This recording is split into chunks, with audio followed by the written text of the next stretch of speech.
Mobility સમજાવો. તો વાહક તારમાં લાગુ પાડેલા એકમ વિદ્યુત ક્ષેત્ર દીઠ વિદ્યુત ભાર વાહકને મળતા ડ્રિફ્ટ વેગને મોબિલિટી કહે છે. વાહક તારમાં લાગુ પડેલા એકમ વિદ્યુત ક્ષેત્ર E દીઠ વિદ્યુત ભાર વાહકને મળતા ડ્રિફ્ટ વેગ VD ને મોબિલિટી કહે છે.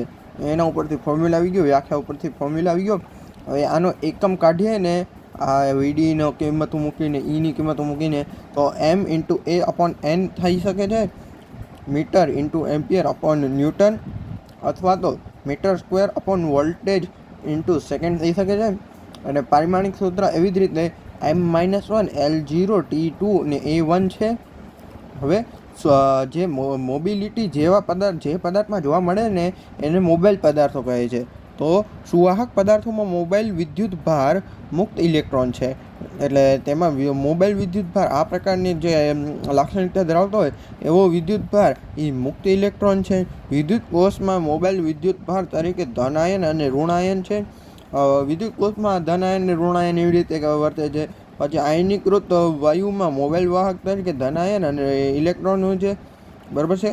અર્ધવાહક પદાર્થોમાં મોબાઈલ વાહક તરીકે ઇલેક્ટ્રોન અને હોલ છે એ આગળ આવશે. ને મોબિલિટીના બીજા સૂત્રો છે ન્યૂ બરાબર EJ/ME બરાબર I/NE/AE. આ સૂત્રો જ ખાલી IMP છે. આની સાબિતી ઇમ્પોર્ટન્ટ નથી ને એ JEE NEET માટે છે. ઓકે.